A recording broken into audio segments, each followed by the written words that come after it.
In the desolate expanse of Nalcott, amidst the whispers of decaying cities and the screams of mutated horrors, one weapon stands as a grim testament to humanity's desperation and its terrifying power. This is the ACS-12 Corrosion. The ACS-12 Corrosion is not just a shotgun, it's a legendary force multiplier. A top-tier, automatic shotgun, it's notorious for its unparalleled damage output in close quarters. For many wanderers, it's the undisputed king of horde clear and a devastating tool against even the toughest aberrants. What truly elevates the ACS-12 is its unique deviancy power surge. This isn't just a buff, it's a terrifying feedback loop of destruction. Every critical hit, every burst of concentrated fire, amplifies the damage, making this shotgun not just powerful, but explosive. The corrosion factor, its very name, corrosion, isn't just aesthetic. Lore whispers tell of this weapon consuming its targets, literally unmaking their forms with a strange, localized decay. It's a double-edged sword, a destructive power that even threatens the weapon itself, hinting at desperate, pre-disaster experiments aimed at weaponizing the very decay that plagues Nalcott. To truly unlock the corrosion's potential, you need to build it right. This isn't a casual pick-up and shoot.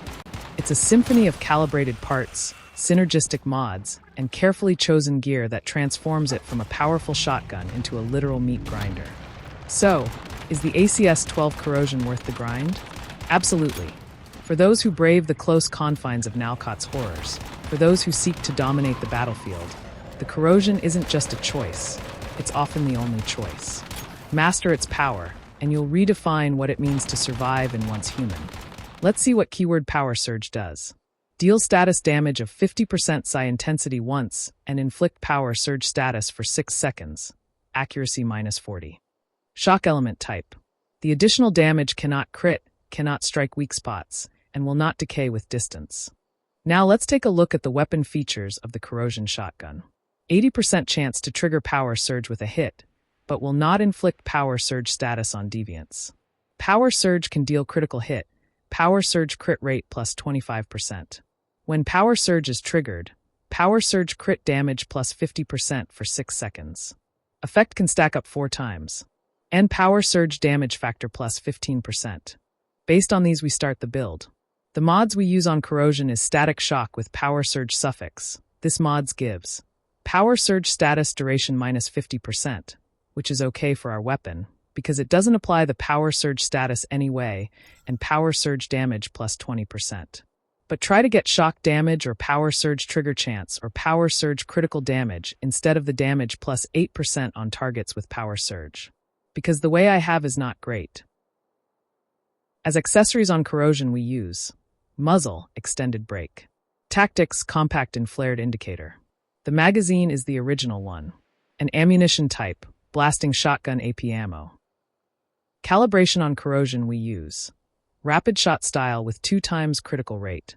Now we move to the key armor piece for this build, which is gas mask hood. What does this have as features? Let's see. After trigger power surge, critical rates plus 35% and power surge damage plus 15% for 6 seconds.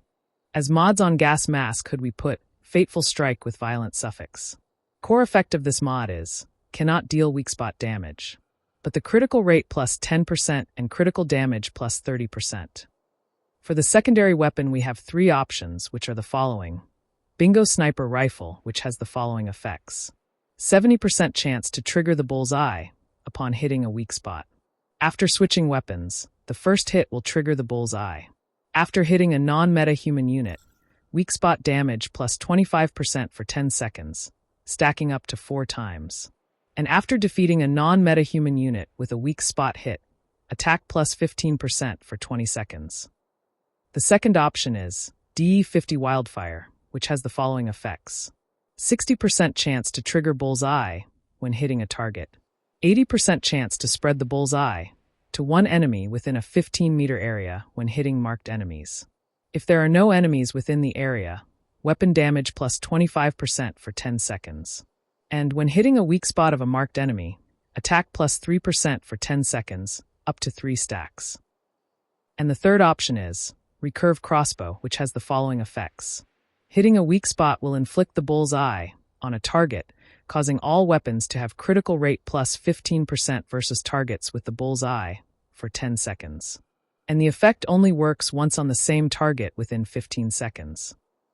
No matter which weapon you use from the three options. You will use Vulnerability Amplifier as a mode, because it has as a core effect the bull's eye effect adds vulnerability plus 8%. Now as a melee weapon, we use the Kukri, which unfortunately is a weapon you can only get from a drop. I got mine from Securement Silo Theta, from the first boss. Why Kukri? Let's see. Kukri. Defeating a target grants all weapons attack plus 30% and crit rate plus 15% for 10 seconds. When defeating an enemy with a heavy strike, psi intensity plus 20% and restore HP by 200% of the psi intensity. To use the Kukri effectively, you need sticky ice crystals. These come from a deviant called Ice Pot and can be acquired by completing the Securement Silo PSI, a level 30 area in the Vina Fjord region. This can be done on the Winter Way or Endless Dream scenarios. As armor we use 3 pieces of Lone Wolf set and 2 pieces of Shelterer set. Now let's see what benefits the sets give us. First time Lone Wolf. This gives us 1. Magazine capacity bonus 10%. 2. Critical rate plus 5%. And the 3-piece bonus, get 1 stack of Lone Shadow with every 2 weapon critical hits. Lone Shadows. Critical damage plus 6% for 30 seconds. The effect can stack up to 8 times. And now the benefits from the Shelterer set. 1. Status damage reduction by 15%. And the 2-piece bonus, elemental damage plus 8%. Now let's see the mods on the gear. On the mask we use first electrocution with violent suffix.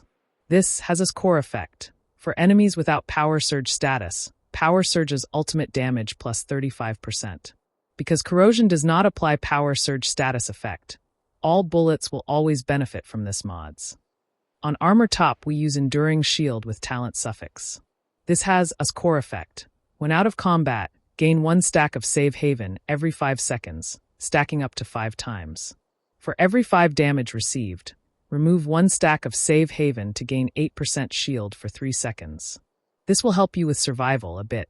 On the pants we use Dead Shot with violent suffix. This has a core effect. Each critical hit by non-melee weapons grants plus 5% critical damage, up to 45%. The effect is removed upon the next reload. And as this build hits almost all the time with critical, we will benefit from this mods almost all the time. On the gloves we use Critical Amplifier with violent suffix. This is core effect, critical rate plus 10% and critical damage plus 15%. And on boots we use Covered Advance with talent suffix. It has a core effect, taking no damage within 4s grants plus 20% melee, weapon and status damage for 30 seconds. The effect resets when the duration ends.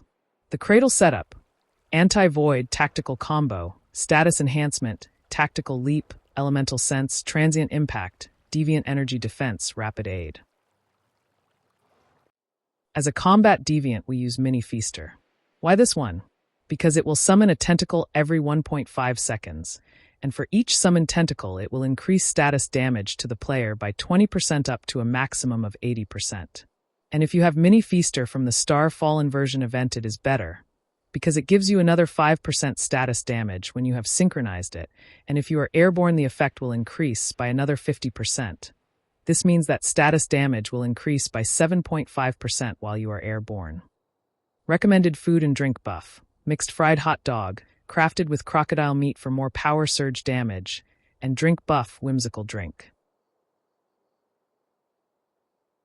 And there you have it, folks. My take on the corrosion weapon, because sometimes you just want to watch the world melt, right? If you had as much fun watching this as I did making it, consider hitting that like and subscribe. It really helps the channel out. Thanks for watching, and I'll see you in the next Once Human adventure. White Reaper out.